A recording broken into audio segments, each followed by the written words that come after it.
Hi guys, welcome to this edition of Monologues with Marlies McKenzie with your host Marlies McKenzie and your co-host Bella. So guys, today we'll be talking about dark femininity. On the previous episode we were talking about the origin of femininity and giving you guys a background on it, and today we'll be talking about one of the branches of femininity, which is dark femininity. Okay. And before we get into that, we posed a question to some of our listeners last week on how can we enforce feminism, equality, without enforcing women's superiority over men like we seem to be doing. And one of our listeners or viewers gave an answer, and which was quite interesting. He said, I like the question you posed. To enforce women's superiority, you'd have to secure institutional positions and power towards that end, which is just not what's happening right now. Institutionally and culturally, power and position is still skewed towards male-dominated profile, particularly in the African context. What do you think about that? I mean, I get it.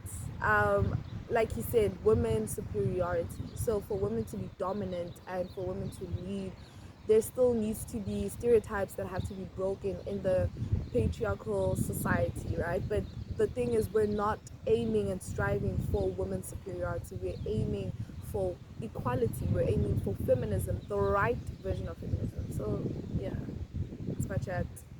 Cool. So move along to the reading and referencing and all of that. The notion of toxic femininity first entered mainstream media in the year 2018. That's early. And of course, as per usual, with many of our sources, the definitions may vary. So it is said that anti-feminists misconceptualize toxic femininity as using your feminine qualities to manipulate men. What does that look like? Isn't that what it is though? I mean, isn't that what it is? It is exactly that. But anyway, or rather it's maybe just a part thereof, because I think there's also other toxic traits that women have. But in my opinion, that is like the most, like, it's like going out to a bar, or like I'm going out to a club with no money at all, and then I know that a man is gonna buy me a drink because why? I got my body. Alright? Yeah, cool. True. So like that's just like one form, and this is basically what we aim to like explore in this episode as a whole. So however, many experts agree that toxic masculinity being or involving restriction of your behavior to fit stereotypically feminine traits that men supposedly and find pleasing can also be this. So basically there's a link between toxic masculinity and feminine masculinity, whereas like toxic masculinity could be about asserting your dominance over women, so basically understanding your role as a man but manipulating that. Polygamy, forcing submissions. I don't know about polygamy though, but that would probably be, if you guys want us to get into it, comment a different day. Comment down below and give this video that a like, we can definitely because do. if you want us to dive into polygamy, we can definitely do it, especially in this African context. But okay, cool. With African context, I see fault with. But again, this is honestly not demonizing African culture, all of that. It's just like there are ways to do things. Exactly, there are ways to do things. Anyway, where was I? So basically these are things like patience, sensitivity, and docility and submissiveness. These are like these toxic masculine traits that men expect from women, right? So like there's a slight difference between like dark femininity and toxic femininity. Whereas like dark femininity basically represents like your energies and like basically like showing the assertive dominant side of yours, like I am fierce. No one's gonna tell you anything. Yeah, you can't touch me. I'm untouchable type things. So like man. So there was like an interesting article I read. On Revlon, and I know we both read it, so I want to dive into that. Alright, so okay, I'll just be reading a part of the article that talks more, give you a bit of a picture of dark femininity, right? So it says, because the patriarchy, along with modern religion, has done a brilliant job convincing us that dark femininity dark feminine energy is bad and evil and sinful. This is what they say. They're advocating for dark feminine energy, all of that.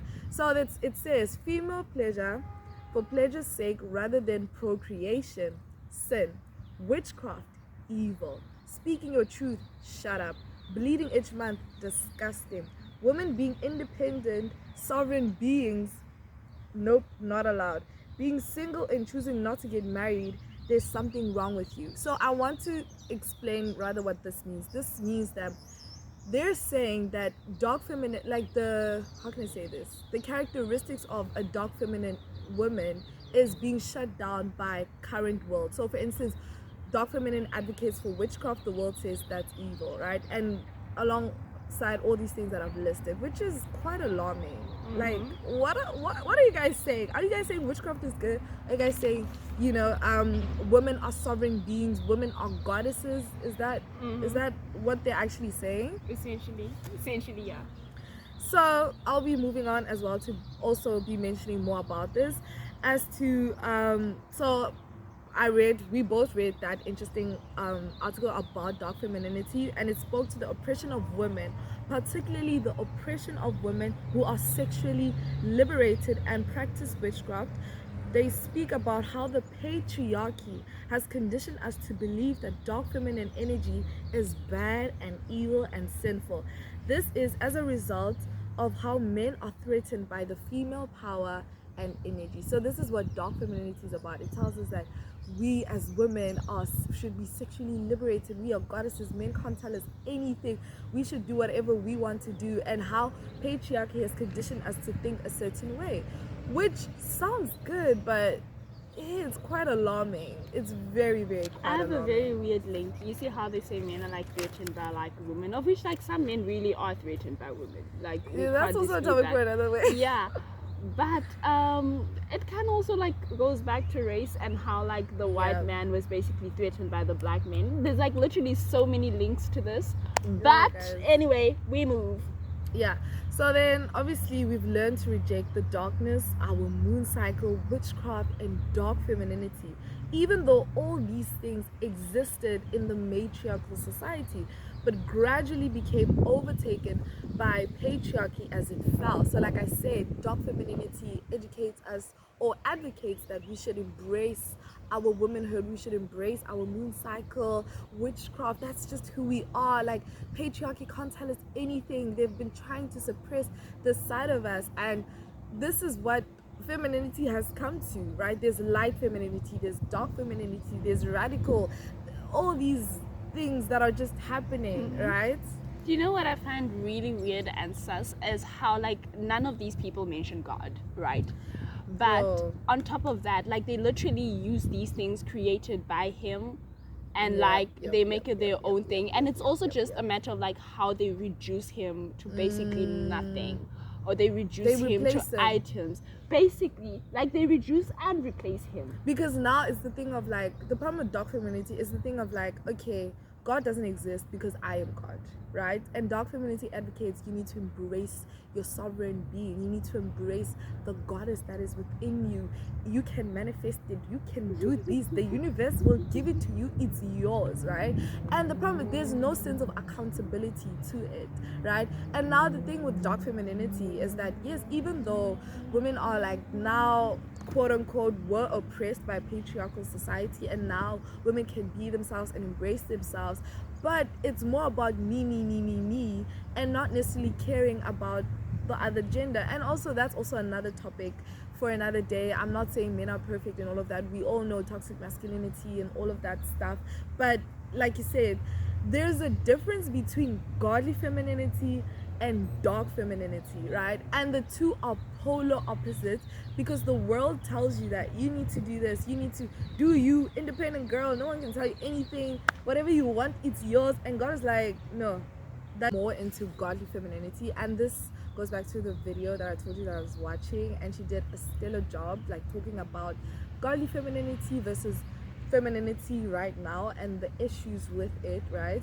But if you guys want to watch that video, she'll link that in YouTube and all of that. So I'm gonna read what she said, because quote unquote, like, this is her exact words, not mine. She said, I've noticed that in the online feminine ethos, there are primarily two different kinds of femininity, right? Godly femininity and divine goddess femininity. And although both school of thought seem to fall under the femininity umbrella, they are completely opposites. The divine feminine says, you are a goddess, you are perfection, you can do no wrong, do whatever you want, love yourself first, queen, live by your truth, be fierce, be independent of men, be sexually liberated, own your body and show it off. The future is female, girls run the world, be loud and proud. The universe provides everything I need. I manifest all my desires and thoughts become reality. I am abundant and eternal. Smash the patriarchy. God is a woman. While godly femininity says, God is powerful, God is powerful, God is abundant and eternal. God provides everything I need. You are not perfect. Repent of your sin. Deny yourself and take up your cross. Submit to God and your husband. Save sex for only your husband. Serve others and put yourself first. And put yourself last. Love yourself. Love your neighbor as yourself. Honor God with your body. Be chaste. Be pure. Be modest, be holy, honor men, respect men. And yes, the former divine goddess femininity sounds kind of nice, right? But to be frank, divine goddess femininity is where true femininity goes to die, right? So I think from this, I feel like it goes back to our previous episodes where I've said that, like, the world redefines femininity, and now they're promoting toxic femininity where it's all about you, right? But and the problem with that is that they, like I said, replaced God with themselves, whereas God, like divine goddess femininity says, I am God and I can do whatever I want, my will, my desires. I'm not held accountable. No one is going to hold me accountable. I'm going to do what I want. Whereas godly femininity is like, no, God is eternal. God is the one that is above me. Therefore, I'm held accountable by God, right? And it is living according to what God says, right? So what do you think about that? You know, like as you were reading this, I kind of like just thought of how it sounds like dark femininity is trying to reclaim their power, whatever that power is. Sure. You know, the stereotype with excuse my language, but the beach word, right? Yeah. How like a lot of women call themselves that right now because they're trying to like reclaim their power. Yeah. It sounds to me like that type of thing, where it's like you see the light, but you still have the veil in front of your eyes. So instead of like, and also you're doing what you feel comfortable with. Yeah. If you feel like being modest is not gonna serve you, or it is too much for you to do, you're like, is there an alternative? If there is no alternative, I will just make an alternative for myself, because you know why? I am a creator. Because I am created by the creator. You see, it's given like that type of vibe. And it's